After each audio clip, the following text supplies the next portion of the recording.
The holographic display flickered in the dim light of the United Earth Fleet Command Center, casting blue shadows across Commander Anna Chen's face. She stood motionless, her dark eyes fixed on the replay of Ambassador Louis Grant's final transmission from the Vorkan Imperial Palace. "They're not listening, Anna," Louis's voice crackled through the speakers, his usual diplomatic composure fraying at the edges. "The Vorkan Emperor Zathkar has declared humanity an inferior species unworthy of galactic recognition. They're demanding we surrender our outer colonies and—" The transmission cut to static, then to a horrifying image. Louis's body, displayed like a trophy in the palace's grand hall, surrounded by jeering Vorkan nobles. The emperor himself stood beside the corpse, his 4 arms raised in triumph, his chitinous face plates reflecting the ceremonial lights. Anna's jaw clenched. Her fingers dug into the edge of the console until her knuckles turned white.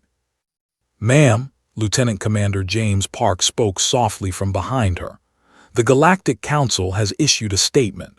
They're calling it an unfortunate diplomatic incident and urging restraint." "Restraint?" Anna's voice was cold, precise. "They murder our ambassador in cold blood, broadcasted across every system in the galaxy, and the Council wants restraint." She turned to face the assembled officers of Earth's military command. 23 faces looked back at her, humans who had spent the last 15 years building Earth's fleet from salvaged alien technology and humanity's endless innovation. They'd been dismissed, mocked, underestimated by every species that had made contact with them. Louis had believed in diplomacy. He'd spent 3 years negotiating humanity's admission to the Galactic Council, enduring insults and setbacks with patience Anna had never possessed. And now he was dead. "The Vorkans think we're weak," Anna said, her voice carrying across the command center. "The entire galaxy thinks we're primitives playing with technology we don't understand. They think because we haven't been spacefaring for millennia, we're no threat."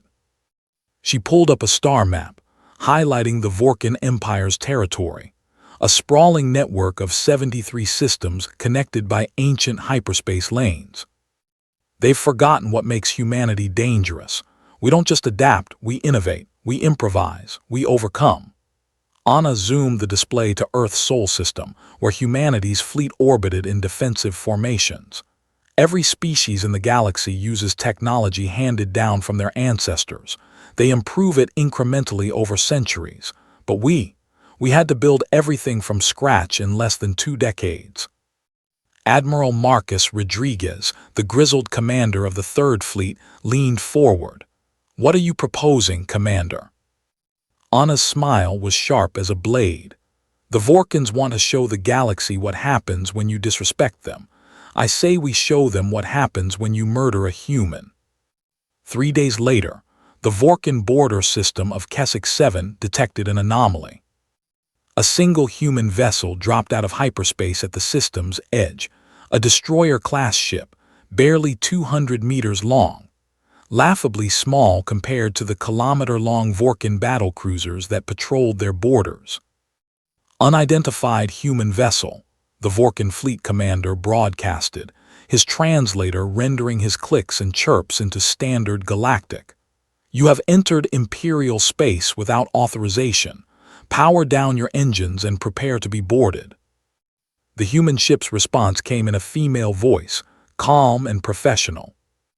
"This is Commander Anna Chen of the UEF Retribution. We're here to deliver a message to Emperor Zathkar. Your military killed Ambassador Louis Grant in violation of every diplomatic protocol recognized by the Galactic Council. Humanity demands accountability." The Vorkan commander's mandibles clicked in amusement. "The Empire does not answer to primitives. You have 10 seconds to comply before we open fire." "Understood," Anna replied, "beginning message delivery now."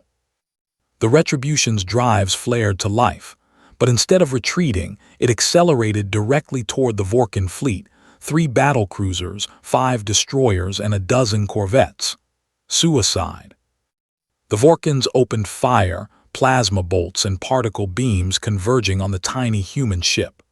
But the Retribution was already moving, its maneuverability far exceeding anything the Vorkins had encountered. It weaved through the barrage like a fighter craft, closing the distance impossibly fast. Then it happened. The Retribution's hull split open, and dozens of smaller craft erupted from within, autonomous attack drones, each no larger than a ground vehicle, moving in perfect coordination. They swarmed the nearest battlecruiser, attaching themselves to its hull like metallic parasites. "What are those?" the Vorkin commander demanded, watching his sensors scramble. The answer came in fire and fury. Each drone detonated simultaneously, their shaped nuclear charges punching through the battlecruiser's armor at vulnerable points identified by human intelligence. The massive ship buckled, its reactor containment failing, and it exploded in a miniature star.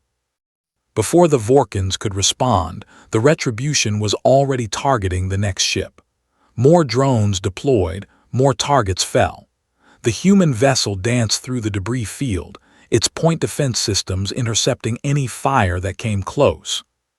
In 7 minutes, the entire Vorkin fleet was reduced to expanding clouds of superheated plasma. The Retribution hung in space, transmitting a simple message across all frequencies. Humanity is no longer asking for a seat at the table. We're taking it. Next time we visit your homeworld.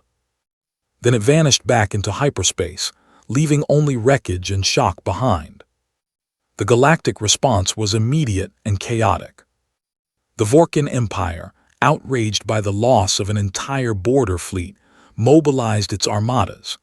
Emperor Zathkar himself broadcast a declaration of war against humanity, promising to cleanse the primitives from the stars. The Galactic Council convened emergency sessions, with various species taking sides. The Metharian Collective, longtime rivals of the Vorkins, quietly expressed support for Earth's defensive response. The Crystalline Accord condemned the violence while secretly admiring humanity's audacity. The ancient Kreeth Dominion watched with calculating interest. But Earth wasn't done. Anna stood on the bridge of the UEF Prometheus, humanity's first true capital ship, a vessel built not from salvaged technology but from human innovation. Around her, a fleet of 50 warships prepared for the most ambitious military operation in human history. "Status report," she commanded. "All ships report ready, ma'am," Lieutenant Park confirmed. "The Vorkin main fleet is holding position in the Krell system, protecting their core worlds. Intelligence estimates 300 capital ships plus support vessels." 300 to 50. The odds would have been suicide for any conventional force, but humanity had never been conventional. "Deploy the GhostNet," Anna ordered. Throughout the fleet, humanity's newest weapon activated. Advanced stealth technology, reverse-engineered from 3 different alien systems and improved with human modifications, rendered the entire fleet nearly invisible to standard sensors. They'd spent every resource Earth could spare developing it, betting everything on this moment. The human fleet crept through space like shadows, approaching the Vorkin defensive line from multiple vectors. The Vorkins, confident in their numerical superiority and ancient sensor arrays, never saw them coming. "All ships," Anna broadcasted on the encrypted channel. "Remember Lewis. Remember every insult, every dismissal, every time they called us primitives. Show them what humanity can do." The attack began with surgical precision. Human railguns, kinetic weapons the galactic powers had abandoned millennia ago in favor of energy weapons, fired tungsten penetrators at relativistic speeds. The projectiles, too small and too fast for the Vorkin sensors to track effectively, punched through shields and armor alike. When the Vorkins finally detected the attack, chaos erupted. Their formations broke as ships tried to identify targets they couldn't properly see. Human vessels appeared and disappeared, striking from unexpected angles, using tactics developed in Earth's own brutal history of warfare. Anna watched the tactical display, making split-second decisions. 3rd Squadron exploit that gap in their formation. 7th Squadron cover their retreat vector. Prometheus target their command carrier. The battle raged for 6 hours. Human ships took losses, 12 vessels destroyed, 18 more damaged, but the toll on the Vorkans was catastrophic. Their rigid, traditional tactics couldn't adapt to humanity's chaotic, creative approach to warfare. When Emperor Zathkar's command carrier exploded, its reactor breach visible from light minutes away, the Vorkan fleet broke. They retreated in disorder, leaving behind more than 200 destroyed ships and thousands of escape pods. Anna ordered those pods recovered. Humanity would follow the rules of war even if their enemies hadn't. The aftermath reshaped galactic politics. The Vorkan Empire, humiliated and broken, sued for peace within a week. They returned all occupied systems, paid reparations, and formally apologized for Lewis's murder.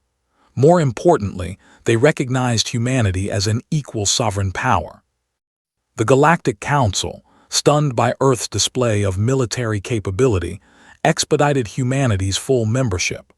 Suddenly, species that had dismissed humans as upstarts were requesting diplomatic meetings, trade agreements, technology exchanges. But Anna Chen stood in the Garden Memorial on Earth, looking at Lewis Grant's statue, and felt no triumph, just loss. "You always said diplomacy was harder than war," she said quietly to the stone figure. "You were right. Fighting was the easy part." A familiar voice spoke behind her, "But necessary." She turned to find Marcus Rodriguez, his dress uniform medals glinting in the sun. "Lewis's death wasn't in vain," the Admiral continued. "He proved humanity was willing to try peace. You proved we're capable of defending ourselves when peace fails. Together, you've given Earth a future in the galaxy." Anna nodded slowly. The galaxy respects strength. They understand violence. Maybe someday they'll understand that humanity offers more than just military power, that we have art, philosophy, compassion worth sharing. "Maybe," Marcus agreed, "but first they needed to respect us. You gave them that." As they walked away from the memorial, Earth's sun setting behind them, Anna thought about the future. Humanity had proven itself to the galaxy through fire and fury. Now came the harder task, proving they deserved to be there for more than their ability to wage war. Lewis would have appreciated the irony. His death had opened doors that his lifetime of diplomacy couldn't. But Anna swore that humanity would honor his memory by being more than just warriors. They would be explorers, scientists, artists, and yes, when necessary, defenders of what they believed in. The galaxy had learned that humanity was not to be trifled with. Now it was time to show them what else humans could be. End.